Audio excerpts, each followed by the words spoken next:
So, punta tayo sa una nating formal session for stock investing. So, ano ba yung prerequisites for stock investing? So, una, kailangan nating tanungin, no, yung sarili natin, no, sa mga sa questions na ito para ma-assess natin kung tama ba yung stock market para sa atin, no?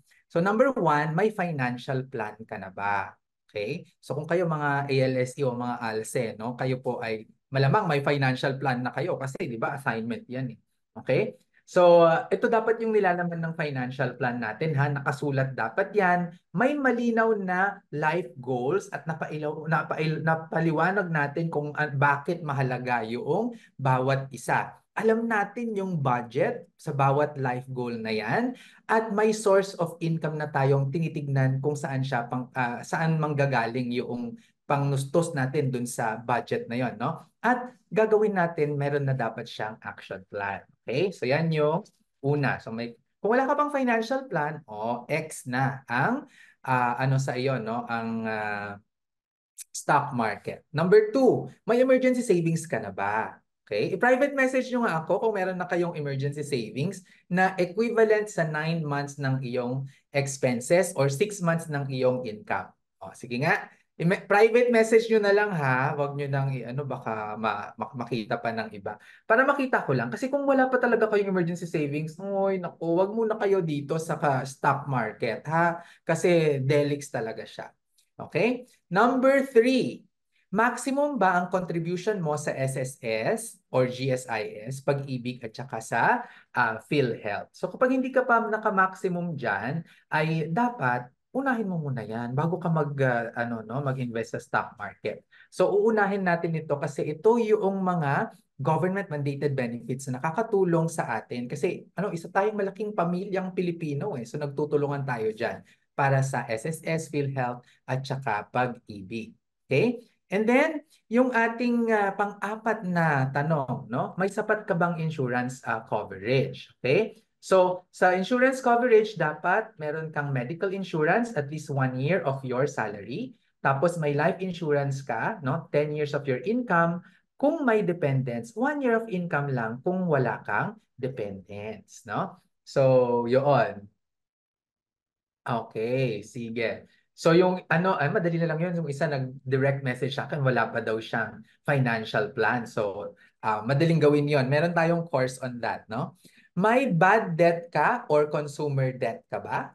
Okay? So, yung dalawa kasi yung klase, no, ng utang, no? Utang na past due o hindi mo nabayaran at saka utang na ginamit sa bagay na hindi kumikita. Yan yung bad debt, no? So ang utang kasi dapat ay binabayaran on time at dapat ginagamit lang sa bagay na kumikita. Kung hindi, hindi dapat utang ang ginagamit mo diyan. So kung meron ka pang utang na not used for productive purposes, you are not qualified to invest in the stock market.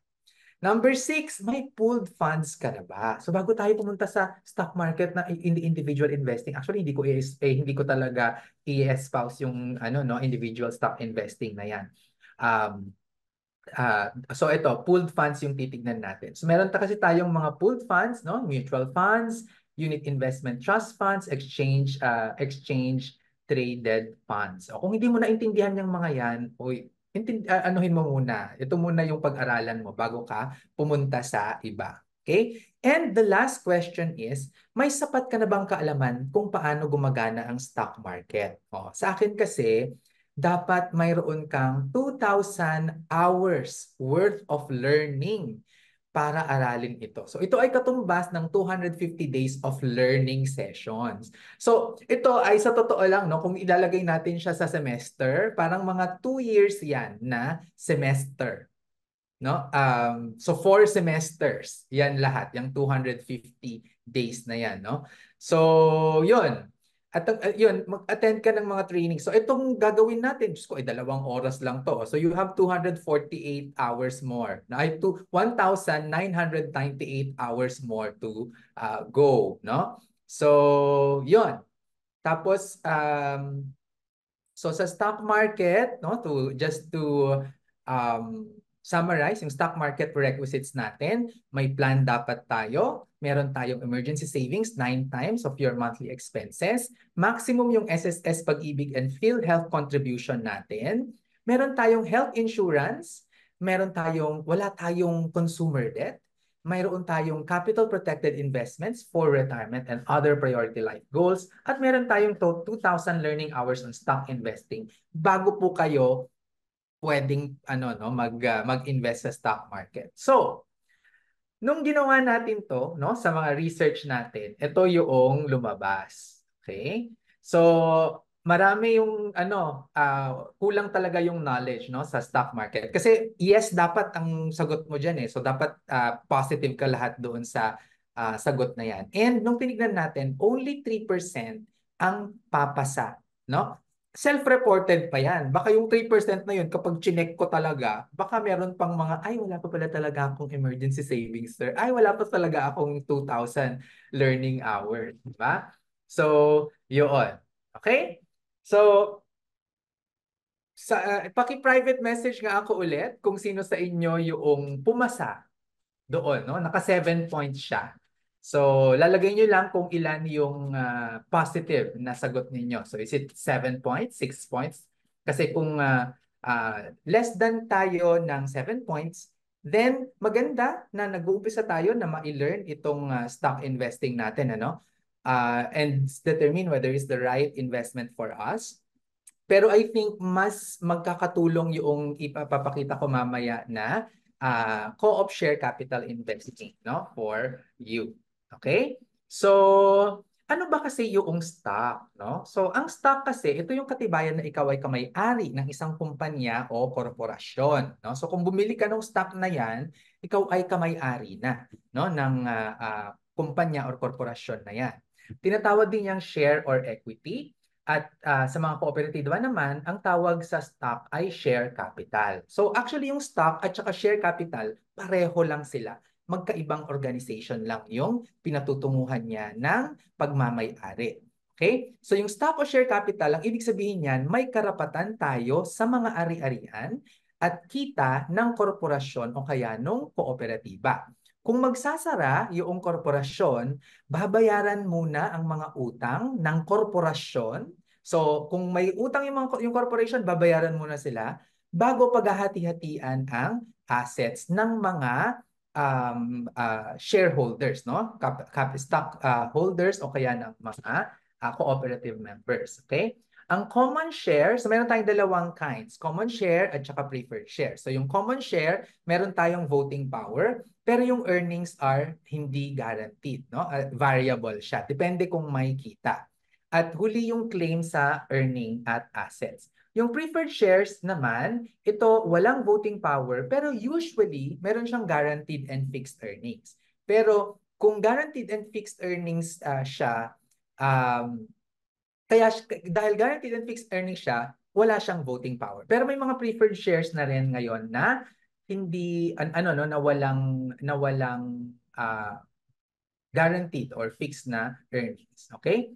Ang unang claims, ang mag-uuna ng claim doon sa earnings ng earnings at assets ay yung preferred share over the common share. So nakita nyo kanina, di ba? Pag nagsara yung kumpanya, babayaran mo na yung mga utang. Pag may natitira pa, ay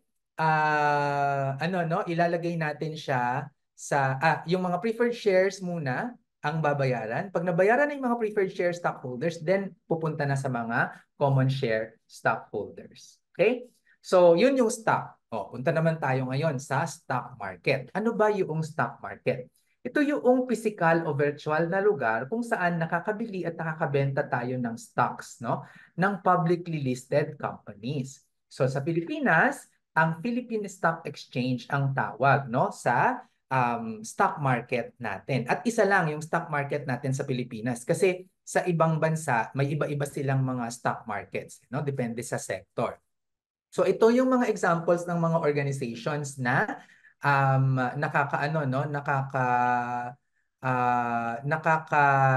nakalista, no? Okay.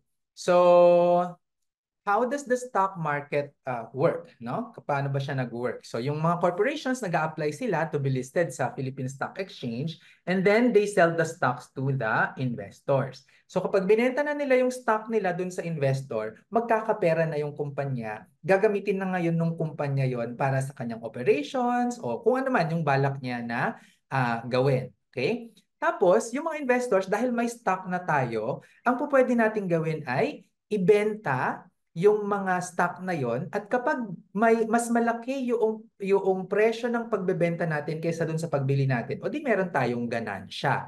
Pero kapag tayo naman ay nagbenta ng mas mababa ng presyo kaysa sa pagbili natin, mayroon tayong pagkalugi, no? So, may yun yung isang ano no, isang paraan para kumita tayo sa stock market. At yun yung tinatawag na trading, yung pagbili at pagbenta ng stocks ng korporasyon. So we either gain or lose from that transaction. Pwede pa rin tayong kumita sa stock market kung magde-declare ng dividendo yung korporasyon o kaya yung kooperatiba, no? At itong stock market ay considered siya talaga na high risk na investment. Okay? Easy to understand na introduction, no, for the stock market.